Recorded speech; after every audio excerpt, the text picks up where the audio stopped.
Amigos, que Dios les bendiga. Bienvenidos a una nueva edición del Evangelio Diario. Estamos a miércoles 17 de agosto, en esta 20ª semana del tiempo ordinario. Celebramos y recordamos en la liturgia de la iglesia a San Jacinto de Polonia. En realidad se llamaba Jako, diminutivo de Jaime, en polaco moderno Jacek. Pertenecía a la pequeña nobleza de la región de Silesia. Fue canónigo de Cracovia y luego dominico en la nueva orden recién fundada. En Bolonia, en 1221, se encontró con Santo Domingo, que lo encargó de la propagación de la orden en Polonia. Su valor y determinación apostólica permitió el crecimiento de la orden de predicadores en las primeras décadas después de su fundación. Pidamos pues la poderosa intercesión de San Jacinto de Polonia. Para hoy tomamos el texto bíblico del Evangelio según San Mateo, capítulo 20, versículos del 1 al 16. En aquel tiempo Jesús dijo a sus discípulos esta parábola: El reino de los cielos es semejante a un propietario que al amanecer salió a contratar trabajadores para su viña. Después de quedar con ellos en pagarles un denario por día, los mandó a su viña. Salió otra vez a media mañana, vio a unos que estaban ociosos en la plaza y les dijo: Vayan también a mi viña y les pagaré lo que es justo. Salió de nuevo a mediodía y a media tarde e hizo lo mismo. Por último, salió también al caer la tarde y encontró todavía otros que estaban en la plaza y les dijo: ¿Por qué han estado aquí todo el día sin trabajar? Ellos le respondieron: Porque nadie nos ha contratado. Él les dijo: Vayan también ustedes a mi viña. Al atardecer, el dueño de la viña le dijo a su administrador: Llama a los trabajadores y págales su jornal, comenzando por los últimos hasta que llegues a los primeros. Se acercaron pues los que habían llegado al caer la tarde y recibieron un denario cada uno. Cuando les llegó su turno a los primeros, creyeron que recibirían más, pero también ellos recibieron un denario cada uno. Al recibirlo comenzaron a reclamarle al propietario diciéndole: Esos que llegaron al último solo trabajaron 1 hora, y sin embargo les pagas lo mismo que a nosotros, que soportamos el peso del día y del calor. Pero él respondió a uno de ellos: Amigo, yo no te hago ninguna injusticia. ¿Acaso no quedamos en que te pagaría un denario? Toma pues lo tuyo y vete. Yo quiero darle al que llegó al último lo mismo que a ti. ¿No puedo hacer con lo mío lo que yo quiero? ¿O vas a tenerme rencor porque yo soy bueno? De igual manera, los últimos serán los primeros y los primeros los últimos. Palabra del Señor, gloria a ti, Señor Jesús. Muy bien, qué importante las citas bíblicas y el Evangelio que hoy hemos escuchado. De hecho, hoy tenemos en la primera lectura el libro del profeta Ezequiel, un texto muy hermoso. Sabemos que Ezequiel es uno de los profetas del Antiguo Testamento, uno de los profetas mayores. En el capítulo 34, versículos del 1 al 11. Y habla de los falsos pastores, de los pastores que se aprovechan de las ovejas. Aquellos pastores de Israel a los cuales reprocha el Señor su mala actitud, su manera de apacentarse a sí mismos y no a las ovejas. De hecho, en uno de los versículos afirma: toman la leche de ellas, se visten con su lana, sacrifican las ovejas mejor alimentadas y no apacientan al rebaño.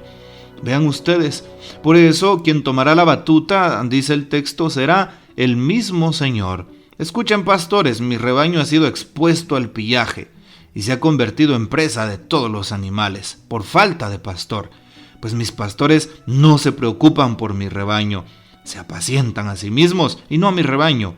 Por eso, pastores, escuchen, juro por mi vida, me voy a enfrentar a los pastores para reclamarles mis ovejas y destituirlos de su cargo, dice hoy el Señor. Bueno, hoy entonces se está refiriendo la primera lectura a todos los que tenemos el trabajo de pastorear, sobre todo, evidentemente, a los pastores de almas, a los que estamos al frente de la iglesia y de la comunidad. Así es, aquellos que muchas veces han podido acomodarse o se han quedado anclados en un vicio, en un pecado, aquellos que muchas veces ven sus propios intereses o se quedan en una actitud tan dura con el pueblo de Dios y no ablandan su corazón como el Señor quisiera. También el texto se refiere a toda aquella persona que esté al frente de un grupo, a toda aquella persona que tenga almas en sus manos, a los padres de familia que están apacentando a sus hijos como buenos pastores y que muchas veces no los tratan como se merecen, aquellos padres de familia que son permisivos, que no siembran los valores, el respeto, el trabajo, el amor en sus hijos, aquellos que no les siembran el temor de Dios, aquellos simplemente que los acuchuchan con la tecnología o con tantos regalos efímeros sin verdaderamente darles un espacio. ¿Cuántos se quedan hoy sin su padre o su madre? No precisamente porque hayan elegido eso, sino porque sus padres los abandonan. Y tampoco es porque los padres tengan que trabajar arduamente. Muchos se quedan tal vez acompañados por el abuelito, la abuelita, se quedan acompañados por una niñera o algo por el estilo, sin que sus padres realmente se preocupen por ellos. Cuidado a estos padres de familia, que muchas veces descuidan a sus hijos. También podría aplicarse la parábola a aquellos que son maestros y que están al frente de sus alumnos. ¿Cuánto desearíamos buenos maestros que se dediquen con empeño a su trabajo? Y sabemos que hay muchos que son así, aplicados a su trabajo, que tratan de educar a sus alumnos como a hijos, que verdaderamente siembran el pan del saber en los corazones. Y no aquellos maestros que pierden el tiempo, y no aquellos maestros que andan solamente detrás de un salario, aquellos maestros que buscan sus propios intereses y que no les importan sus alumnos, no les importan sus ovejas, ya son pastores asalariados, que hoy Jesús reprocha también. Esta parábola se puede referir a aquel que es jefe en su empresa, que es un superior en el trabajo y que trata mal a sus trabajadores, que no les paga sus prestaciones, aquel que los explota con horas extras, aquel que trata la manera de hacer vejámenes y que se pasa por encima de los derechos de los que son sus subalternos. Cuidado, porque también son falsos pastores, como lo dice el profeta Ezequiel.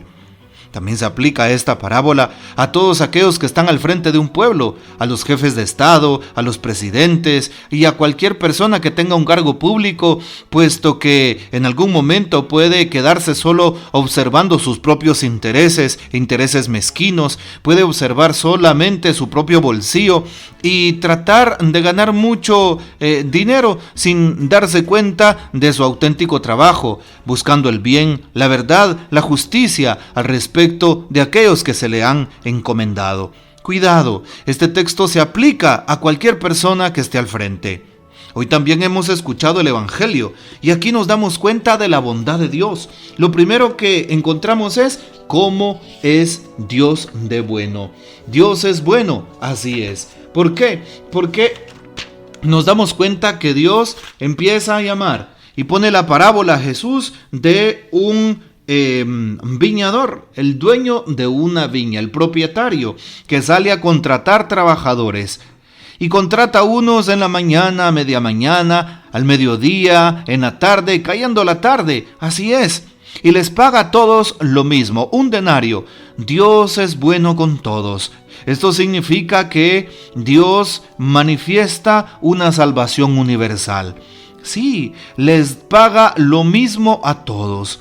Y cuidado, porque una segunda reflexión puede ser de que acá Jesús también reprocha la actitud de los maestros de Jerusalén, de los fariseos, de los escribas y doctores de la ley, y de todo el pueblo de Israel, que fueron los primeros llamados por Dios, evidentemente desde el Antiguo Testamento, el pueblo predilecto, pero se creían tanto el pueblo santo y predilecto por Dios que pensaban que ya estaban curados, que ya estaban salvados, que ya estaban redimidos y empezaban a protestar. Hoy es una manera de protesta de Jesús para aquellos que están al frente, para aquellos que eran los elegidos, pero que muchas veces querían exigir lo que según ellos les correspondía. Nos puede pasar a nosotros en la iglesia, a los que ya llevamos muchos años de estar sirviendo, aquellos que posiblemente hemos nacido en la fe y queremos pedirle a Dios o exigirle a Dios que nos salve, exigirle a Dios que nosotros somos perfectos o que tenemos más derechos por encima de aquellos que están empezando un camino de fe, de aquellos que posiblemente se han equivocado en su vida y que no han escuchado la voz de Dios en sus primeros años. Por eso hoy la salvación es para las personas en cualquier etapa de su vida. La salvación que se ofrece al inicio de la vida, en la niñez o juventud, en la adolescencia, en la etapa adulta o incluso en el ocaso de la vida en la tercera edad. No importa, Dios sigue llamando, sigue convocando y nos damos cuenta de su gran amor. También termina el texto bíblico diciendo lo siguiente: los últimos serán los primeros y los primeros los últimos. Cuidado cuando tú andas buscando que los hombres te alaben, te aplaudan o el reconocimiento humano. Recuerda que debes buscar el reconocimiento de Dios. Por eso es importante fijarnos en lo que le agrada a Dios y no tanto en lo que le agrada a los hombres en este mundo. Veamos pues que Dios sigue siendo bondadoso con nosotros, pues tratemos de imitar a Jesús en esa bondad con el prójimo. Que el Señor nos bendiga, que María Santísima nos guarde y que gocemos de la fiel custodia de San José. Y la bendición de Dios Todopoderoso, Padre, Hijo y Espíritu Santo, descienda sobre ustedes y permanezca para siempre. Amén. Comparte este audio y hasta mañana.